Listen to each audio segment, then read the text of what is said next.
Hi everyone, welcome back to the Iowa Homeschool Mom channel. If you're new here, welcome. We're glad to have you. Today we're going to be giving you a tour of our homeschool storage area / craft room. Now when we moved into this house, we were blessed with this very functional room, and this actually used to be my grandma's sewing room. And one day it might be used for sewing again, but for now it's just where we store our homeschool materials and our craft materials, and it's also where we do a lot of our crafts as well. Now this is where we hold our unit study materials and our different themes and just different general homeschool materials that get rotated out in the homeschool room. And if you guys missed our tour of the homeschool room, I'll be sure to put that link in the description box for you. Alright, so let's get started. We're going to start over here on the left, and on the counter you'll just find a 3-hole punch, and then I have a little bin of materials that I need to either laminate or cut, and then I just have these stamps out right now because we're using the farm ones right now. And then up top, so this is basically our craft cabinets. So on the very top you'll find some foam, some popsicle sticks, and general craft materials. And then the second shelf we have a tub of yarn and construction paper. And then we have a few more stamp sets by Melissa and Doug. And then on the bottom shelf I have a tub of felt and felt scraps. And then I have 100% wool felt. And we use these a lot for our peg dolls. And then I just have some little cotton material and some little moss things that I got at the Dollar Tree. And then over on this side is basically all of our paint. So we have our watercolors. In the very back we have our acrylic paint.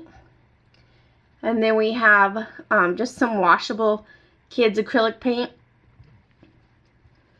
And then over here I have some different, well, these ones are 100% wool balls, and then these ones are just little craft pom-pom balls.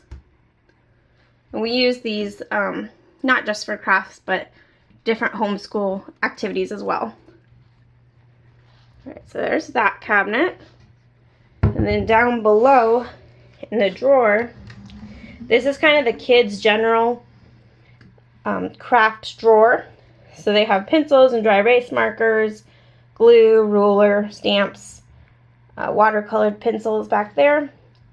And I found these little materials here at the Dollar Tree to store their stuff in. Okay, and then this drawer is just kind of like a random / recyclable craft drawer. So we have different cardboard tubes, tissue paper, pipe cleaners, paper that can be used again with the backs, and then coffee filters. Right, and then down below in the very bottom cabinets we have some educational toys, and on the top shelf it's mostly puzzles. So we have some peg puzzles and our Montessori botany and zoology puzzles. We have some alphabet puzzles back there, and then on this side we have more puzzles, and most of our floor puzzles are actually out in the toy room right now because the kids are really into those right now. So we just have a few there. And then on the bottom we have some blocks with letters and numbers on them, and then some lacing materials. And in the back we have our little buckle airplane, and then just a few more toys there. Right, so there's that cabinet. And then back up here in this drawer is our general homeschool drawer. So we have our movable wooden alphabet, just some dice, and then we have some wooden numbers as well. And then some clothespins. We have some tongs. Some dice back there. Our spinny blocks for reading. And then our Plan Toy sorting cups.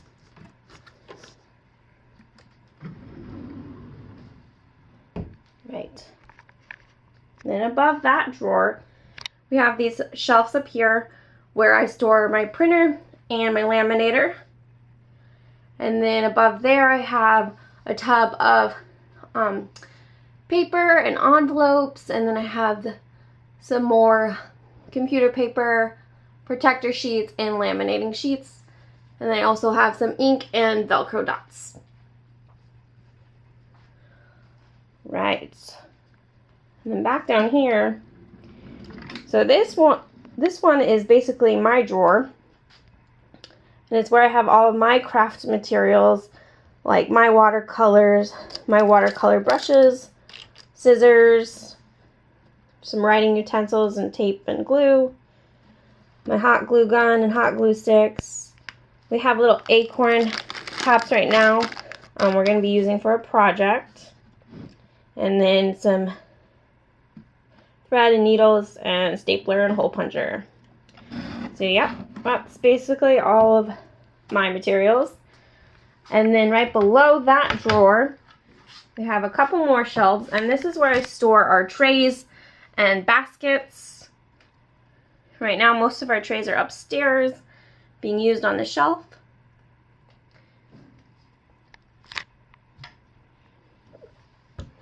All right.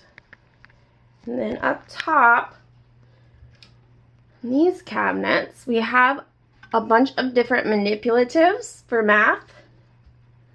So we have some little poker chips, a whole bunch of different erasers that we usually get at the Target dollar spot. In the back we have our Unifix cubes, and then we have a bunch of different rocks, and the kids like to use these not only as manipulatives, but they also like to use them with Play-Doh and in sensory bins as well. They just really like to play with those. And then we have our pattern blocks, and then we have some sand for our sand tray.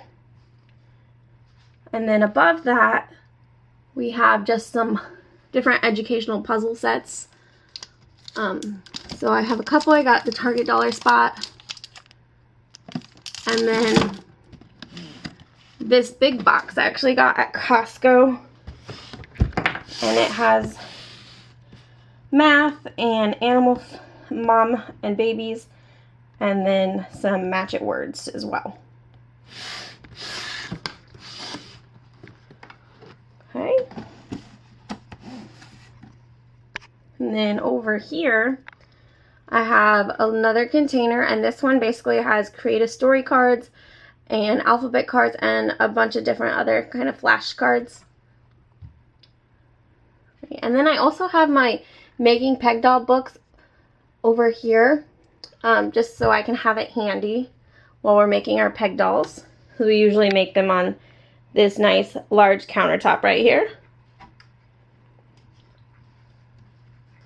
All right, and then you'll notice I have a basket right here, and this is where I basically store all of our next unit or theme or morning basket materials. So we're doing apples next, and we're going to have an autumn theme morning basket. So that's kind of what's in there right now. And then I just have some larger materials that don't fit in the basket next to it. All right.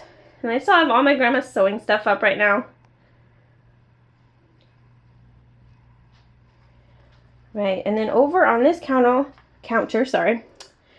you'll find an empty container, and I like to use this storage tub for sensory bins. So that gets switched out.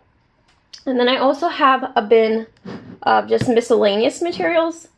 So anytime I'm planning a new unit or theme, I like to have this out here so I don't forget to check it first to see what I already have.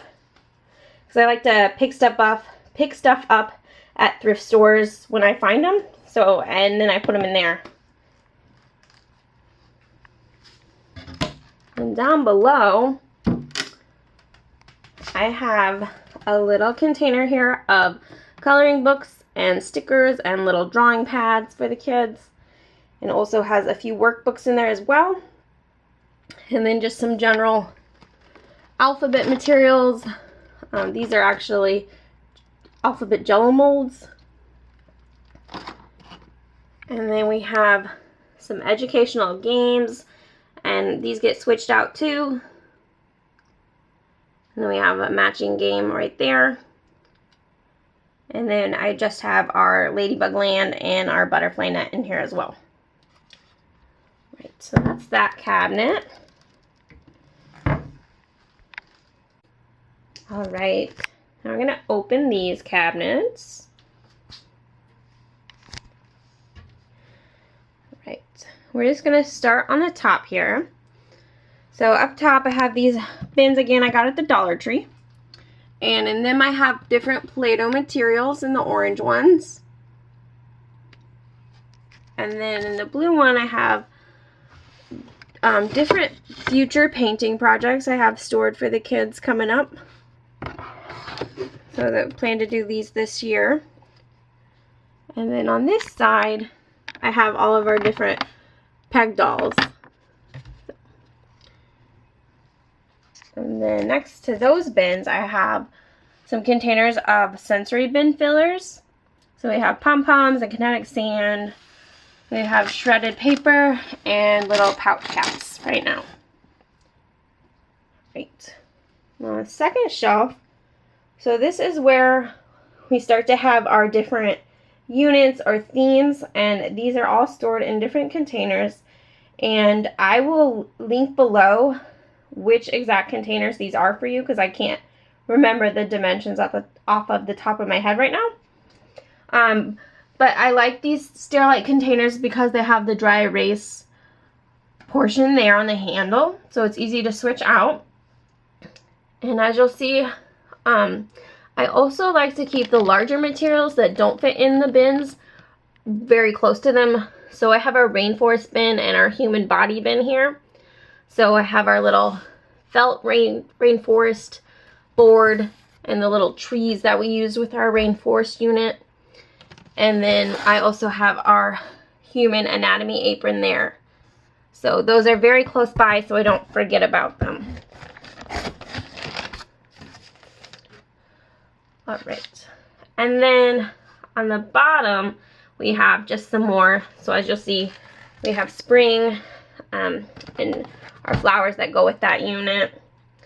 And you'll see our smaller units actually get placed in kind of a more generalized bin. So like our pond stuff is in our spring box.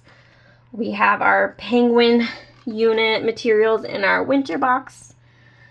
So that's just kind of an example. And the red and green one back there is actually our Christmas bin. So it has all of our different Christmas materials in it. And you know what? I'll just go ahead and open one of these boxes and kind of show you guys what I have in them. Alright, so this is our human body bin. And inside, let's see, we have our stethoscope. And then we have some printables. And then I also have just some extra printables that I laminated that still need cut, just in case for the future. And then some extra craft materials that we may use again, and just like an example of what we used them for. So this one was actually mine. And then our little felt healthy eating set from the Target Dollar Spot. And then we have some books. The Skeleton Inside You, Hear Your Heart, A Drop of Blood. And then we have more human body books in our book section as well. I don't always keep books in the bins, but sometimes I do. I do a lot for holidays because that's about the only time we read them. So like Christmas and Thanksgiving, those books are in those bins. And then I have our Human Anatomy Safari LTD tube. And then just some more printables. And then I have our layered puzzles. And then on the very bottom is our Melissa and Doug magnetic set there. All right, so that's kind of just a general idea of what I store in the bins. All right, and then the last thing I have to show you guys in this cabinet area is our toddler busy bins here, which they're pretty empty and sad right now because my little man, he's very good at independent play right now, and he's old enough to help us cook and bake, so we don't really use these a whole lot right now. But pretty soon here they'll be filled up again before we know it. If you guys can't tell from my breathing, my lungs are kind of already squashed because baby number 3 is on the way. So we'll probably be using those again soon. And then I also have these little tin lunch boxes, and I like to use these with the kids in the car because they're really great with magnets, and you can store lots of other travel toys in them as well. All right, so there's that cabinet. Right. Then I just have one last area to show you guys. And then this cabinet, this is where we store some of our books. Now, we have books in the homeschool room and in their bedrooms and in our living room as well. But here's just some books that get rotated out. And how I store these is basically just kind of by subject.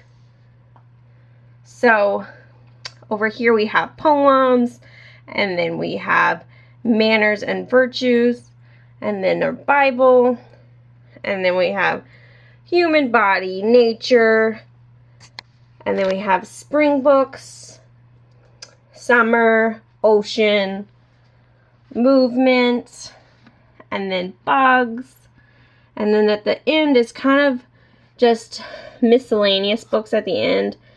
Lots of stories, good night books, stuff like that. So whenever we're doing a new theme, or when I just want to switch books out of the kids' book areas upstairs, I will just come in this cabinet. And that's pretty much all we have in this cabinet for homeschool.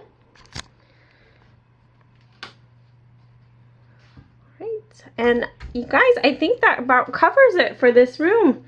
So I hope you guys enjoyed this video and seeing where we store our homeschool materials and our craft materials.